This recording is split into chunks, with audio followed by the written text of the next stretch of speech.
7. From Vologda to Washington.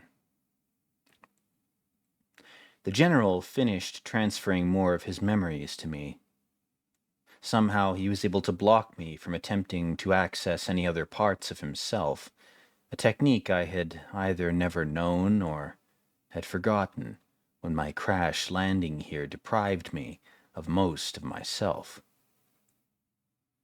I closed Childs's eyes, sinking myself into the general's memories, navigating their sensory reconstructions of the past.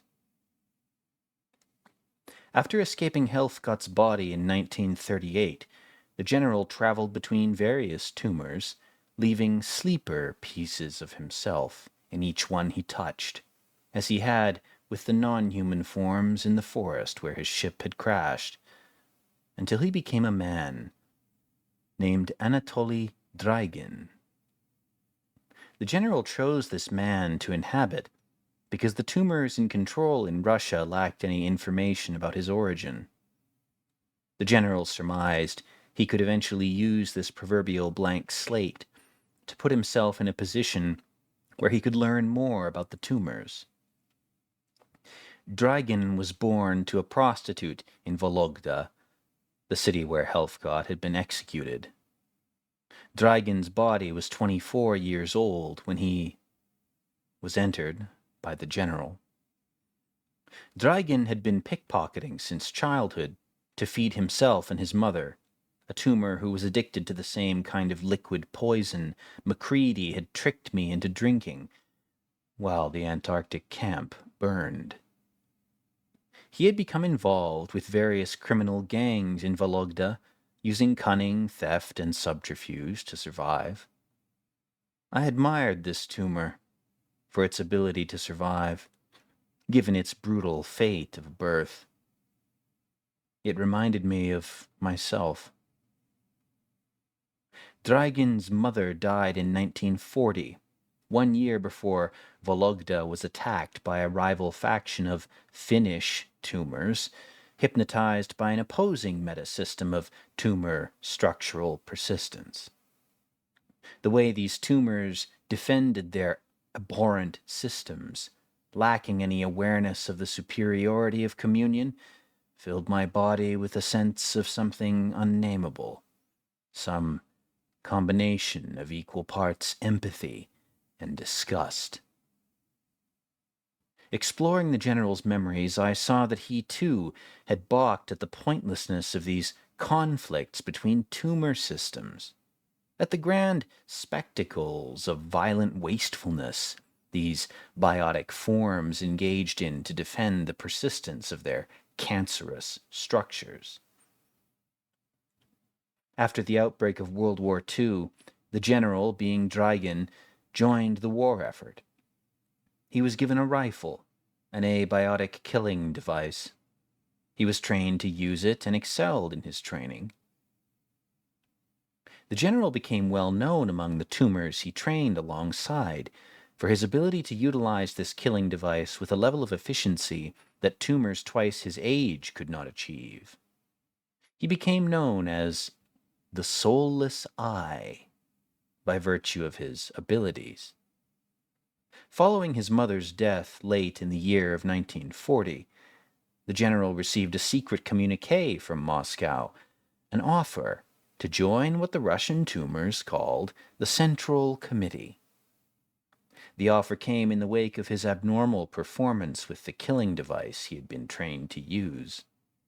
The general accepted the offer, but shortly afterwards, the events unfolding in Vologda prevented him from formally joining this committee until later. In 1941, when the group of tumors calling themselves the Finnish invaded Vologda, the general aided the Russian tumors in fending off the attack. At this time, the Russian tumors of the city began using their network of trains, abiotic transport craft, that achieved relatively high speeds due to friction-reducing metal tracks they traveled upon, to evacuate other Russian tumors from another besieged city, called Leningrad. Once the Finnish tumors had been repelled from Vologda, the general's tumor was transferred to another division of soldiers, one dedicated to defending the trains. Stationed on one of these trains, packed in tightly with the tumors of Leningrad, the general heard and felt the metallic rumble of the abiotic shape he traveled within. The trains were already well used at the time. It was a marvel that some were able to remain in one piece. He looked out of one of the train's windows at the icy landscape passing by.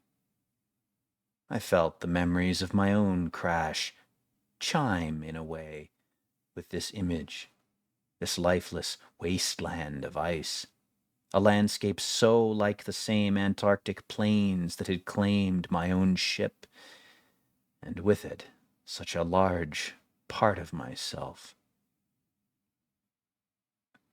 By virtue of his wartime achievements, the colonel, being Dragan, maintained his role as part of the Central Committee, offering advice on how to maintain the Russian tumor meta system while gathering data about its nuances and storing it within his cells.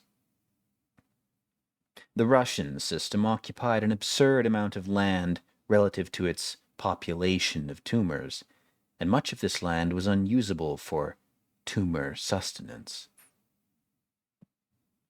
There were deposits of resources these tumors considered essential to their survival, however, and the Russian tumors were able to sustain their population by bartering with other tumor systems using these substances. The absurdity of that alone threatened to distract me, but I chose to press on, continuing through the engrammatic data the general had offered me. Over the next several decades, various experiments with radioactive isotopes were grossly mismanaged by the Russian tumors, causing catastrophic contamination events that rendered large swaths of land uninhabitable to the tumors. Even my own biomass would have struggled to adapt to some of these contaminated zones. In multiple cases, the environmental devastation was so widespread that the Central Committee attempted to cover it up. The general went along with these efforts until the Kishtim disaster of 1957. Wearing protective gear, the general flew over the lake in a helicopter. I felt his cells shiver and undulate, frantically forming defensive structures and producing radiation-mitigating substances. The lake was so blighted that merely standing on its shores for an hour would reduce any of these tumors to a fatal mass of uncontrolled mutations. The general was so shocked by this nightmare of tumor-driven inefficiency and biotic devastation that he struggled not to weep. That evening, the general left Dragan, hopping between tumors until he was able to flee westward in the form of a hawk. Dragan's body was left to its tumors' learned patterns of behavior, though a small part of the general still slept within him. After Kishtim, the general reached a conclusion about these tumors, a conclusion I too had reached. They would never willingly accept communion. They were rabid in their tampering with both biotic and abiotic substances. As a species, their self-destructive insanity rendered them unsalvageable. From his time on the Central Committee, the general had endured all varieties of stubborn idiocy practiced commonly by these things. These tumors were intent on riding out their abhorrent forms until only the intervention of the cosmos itself would either reform or annihilate them. Had this planet not been so unbelievably rich in life-sustaining substances, these tumors would never have persisted. Resolved to distance himself from the Russian tumors as much as possible, the general flew to the continent of North America. He had heard much about the supposed rivals of the Russians, the American tumors, and how their system was far more inefficient and abusive to life itself. The general had also been privy to how the Russians constructed what they called propaganda, a form of communication-based viral incursion that disrupted the value systems and common practices of enemy tumors. The strategy seemed ludicrous to the general, however, given that communion was not an option viable to these creatures. Propaganda served as yet another bizarre facsimile of the process by which all cells in the rest of the universe exchanged information. At every level, these tumors were adept at one thing: producing insanities upon insanities, fractal nightmares of madness that propagated themselves between tumor metasystems.